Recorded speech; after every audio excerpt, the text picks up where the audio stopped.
Halo mahasiswa yang saya sayangi, Assalamualaikum warahmatullahi wabarakatuh.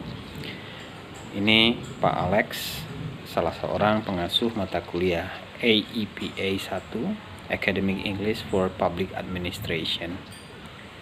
Sebelum kita memulai mata kuliah ini, maka izinkan saya untuk mendeskripsikan mata kuliah AEPA 1.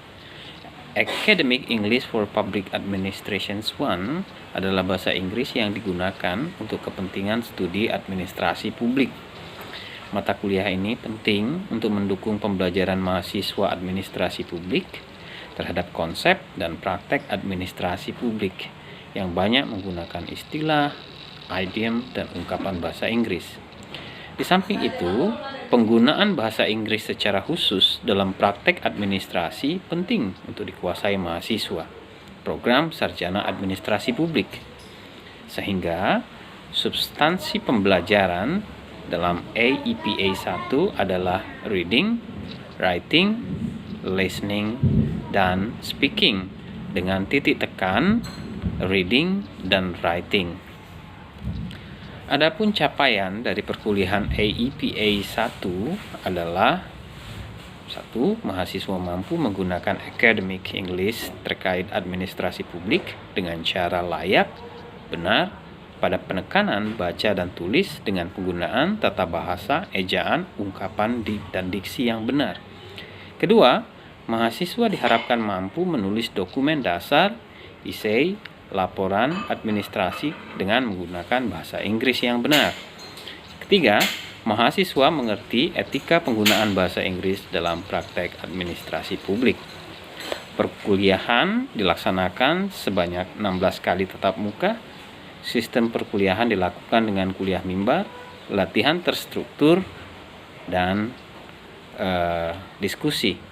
Evaluasi dilaksanakan melalui tugas mandiri, tugas terstruktur, UTS, dan UAS. Sistem penilaian mengacu pada standar KKNI yang digunakan di Universitas Profesor Dr. Hazairin SH Bengkulu. Baik, kita akan mulai pada lesson pertama dalam mata kuliah AEPA.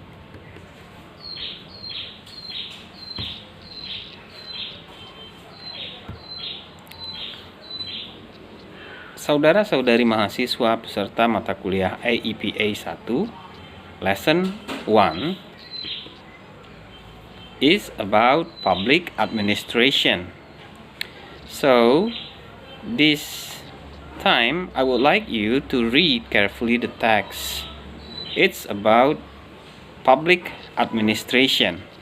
So, I want you to read the history of public administration. So before you read it, I'm going to explain it, but I'll read it for you about the history of public administration. Okay? Some researchers state that the public administration has no generally accepted definition. The scale of the subject is so grand and so questionable that it is easier to explain than define. The process of public administration consists of the actions involved in affecting the intent of or desire of government. It is thus the continuous active business part of government, concerned with carrying out the law as made by legislative bodies or other authoritative agents, and interpreted by court through the process of organizations and management. Public administration dates back to antiquity. Kings and emperors have required pages and tax collectors to administer the practical business of government. Lawrence von Stein, a German professor in 9th century, is considered the founder of the science of public administrations in many parts of the world. Von Stein thought that public administration relies on many disciplines such as sociology, political science, administrative law, and public finance. In the United States of America, Woodrow Wilson, 20th century, is considered the father of public administration. The aspirations of politics and administration advocated by Wilson continues to play a significant role in public administrations today. However, the dominance of this idea was challenged by second-generation scholars beginning in the 1940s. The new generations of administrators build on the work of contemporary behavioral, administrative, and organizational scholars. Dr. Gulick developed a comprehensive theory of organization that emphasized the scientific method, efficiency, professionalism, structural reform, and executive control.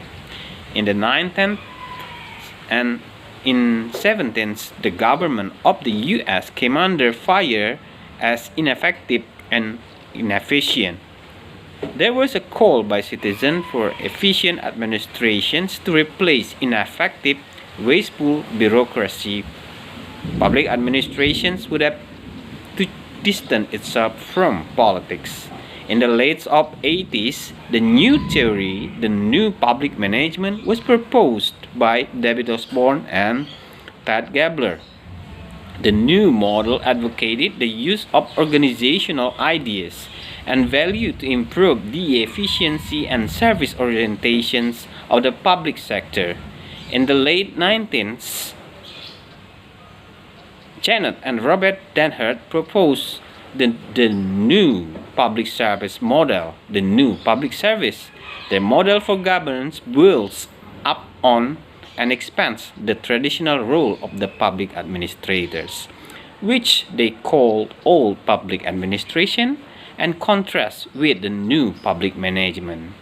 A successor to NPM is digital era governance, focusing on themes of reintegrating government responsibility.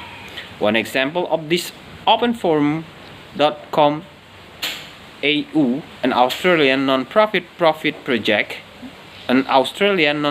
non-for-profit project which invite politicians, senior public servant, academic, business people, and other key stakeholders to engage in high-level policy debate. In recent history, academic journals and society have been the source of substantial development to the field. Among the most established organizations related to public administration is the American Political Science Associations, or APSA, providing a meeting place and interactive community. Such organizations have contributed to disseminations of knowledge and change approach to the field. With the inventions of internet, many these organizations have moved online, make communications quicker and information more easily accessible. Okay, students, I would like you to translate the vocabulary into Indonesian language related with public administration discourse. And this is a task 2 for you. It's all 12 words that you need to translate into Indonesia with the relations of public administration's discourse. They are: 1. To claim, 2nd. To definition, 3rd.